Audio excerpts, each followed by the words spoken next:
ప్రియమైన వారలారా, ప్రభువైన యేసుక్రీస్తు నామములో ఈ యొక్క ఉదయకాల సమయాన మీ అందరికీ నా హృదయపూర్వక వందనాలు తెలుపుకుంటున్నాను. ఈ రోజంతా కూడా మీరు చేయబోయే అన్ని విషయాల్లో దేవుని యొక్క హస్తము మీకు తోడయ్యుండి మీకు జయాన్ని కలుగజేయునుగాక.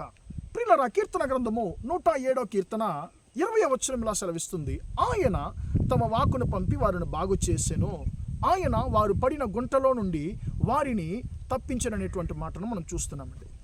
ప్రియులారా, ఈ యొక్క ఉదయకాల సమయంలో యేసయ్య నిన్ను చూసి ఆయన అంటున్నాడు, నా కుమారుడు, నా కుమార్తె, నిన్ను బాగు చేయడానికి, నువ్వు పడిన గుంటలో నుండి నిన్ను విడిపించడానికి, నిన్ను లేవనెత్తడానికి, నిన్ను తప్పించడానికి నేను నా వాక్యాన్ని నీ కొరకు పంపిస్తున్నాను, నేను ఉంచి ఉన్నానని చెప్పి యేసయ్య అంటున్నాడండి.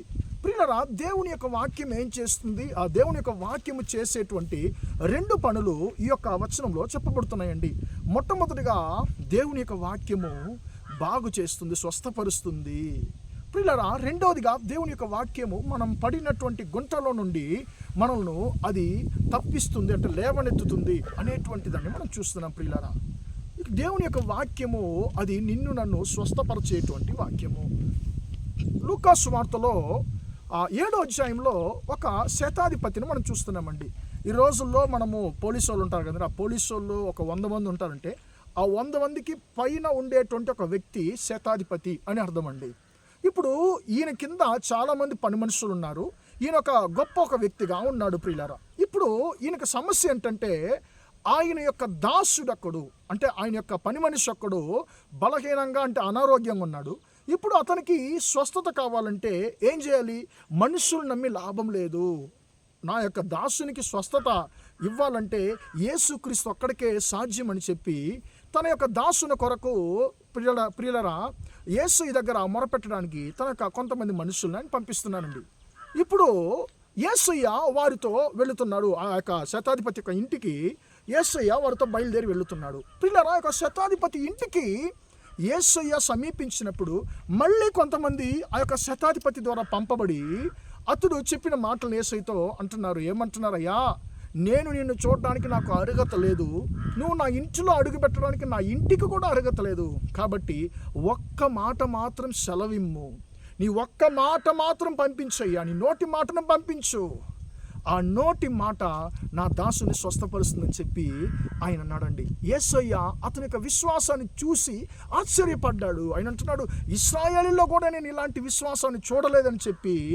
ప్రియులరా, అతడు ఇష్టపడినట్లే అతని యొక్క సేవకుని దాసుని యేసయ్య తమ మాట ద్వారా స్వస్థపరిచినట్లుగా మనం చూస్తున్నాం. ప్రియులరా, ప్రియమైన దేవుని బిడ్డ, ఈరోజు దేవుని యొక్క వాక్యము నిన్ను స్వస్థపరిచేదిగా మాత్రం కాదు, నువ్వు పడినటువంటి గుంటలో నుండి నిన్ను సాతానుడు ఎలాంటి గుంటలో నిన్ను నెట్టాడు, లేకుంటే మనుషులు నిన్ను ఎలాంటి గుంటలో నెట్టారో, అయ్యో మనుషుల ద్వారా నేను యొక్క గుంటలో పాపం అనేటువంటి గుంటలో పడిపోయాను, ఈ యొక్క అప్పుల బాధ అనేటువంటి గుంటలో, సమస్యలు అనేటువంటి గుంటలో నేను పడిపోయాను అని చెప్పి బాధపడుతున్నావేమో. నా ప్రియమైన సహోదరుడా, సహోదరి, ఏ మాత్రము నువ్వు భయపడనక్కర్లేదు, బాధపడనక్కర్లేదు.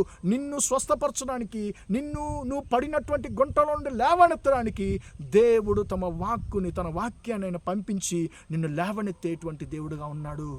ఆయన నిన్ను ఈ యొక్క సమయంలో, ఈ దినాన నువ్వు పడినటువంటి గుంటలో నుండి నిన్ను లేవనెత్తడం మాత్రం కాదు, నిన్ను స్వస్థపరిచేటువంటి దేవుడుగా ఉన్నాడు. నీ యొక్క బాధలో, బలహీనతలను నిండి నిన్ను స్వస్థపరిచేటువంటి దేవుడుగా ఉంటున్నాడు. కాబట్టి ఆ యొక్క వాక్యాన్ని మనం పట్టుకుందాం. ఆయన వాక్కులు ఎక్కడున్నాయండి? ఈ యొక్క పరిశుద్ధ గ్రంథంలోనే ఆయన యొక్క వాక్యాలు ఉన్నాయి. కాబట్టి ఈ యొక్క వాక్యాలు, దేవుని యొక్క మాటలు నిన్ను నన్ను అవి బాగు చేయడం మాత్రం కాదు, నిన్ను నన్ను మనం పడినటువంటి గుంటలో నుండి అవి విడిపించేవిగా ఉన్నాయి. కాబట్టి ఈ యొక్క దేవుని యొక్క వాక్యాన్ని మనం విశ్వసిద్దామా? ప్రార్థన చేద్దాం. ప్రేమగల మా తండ్రి, దయగల దేవ, ఇంతవరకు తండ్రి యొక్క మాటలు విన్న మీ బిడ్డలు మీరు దీవించండి, ఆశీర్వదించండి. ఆయన తమ వాక్కును పంపి వారిని బాగు చేసేను అనే మాట ప్రకారం తండ్రి, ఈరోజు తండ్రి మీ బిడ్డలు ఎలాంటి పరిస్థితుల్లో ఉన్నా తండ్రి, శత్రువు ద్వారా, మనుషుల ద్వారా ఎలాంటి తండ్రి భయంకరమైనటువంటి గుంటలో త్రోయబడి ఉన్నా తండ్రి, వారిని మీరు విడిపించమని ప్రార్థిస్తున్నాను. యేసు నామంలో తండ్రి, వారి యొక్క తండ్రి సమస్యలు మారిపోవును గాక. మనుషుల ద్వారా తండ్రి, సాతాను ద్వారా తండ్రి యేసయ్య మీ బిడ్డల తండ్రి పాపం అనేటువంటి గుంటలో తండ్రి యేసయ్య బాధలు, అప్పుల బాధలు అనేటువంటి గుంటలో తండ్రి, ఎలాంటి గుంటలో తండ్రి మీ బిడ్డల తండ్రి తోయబడి ఉన్నారో వారిని మీరు లేవనెత్తమని ప్రార్థిస్తున్నాను. యేసు నామములో తండ్రి యొక్క మాటలు వింటున్న మా సహోదర సహోదరుల యొక్క పరిస్థితులు మారిపోవునుగాక, బలహీనతలు మారిపోవునుగాక.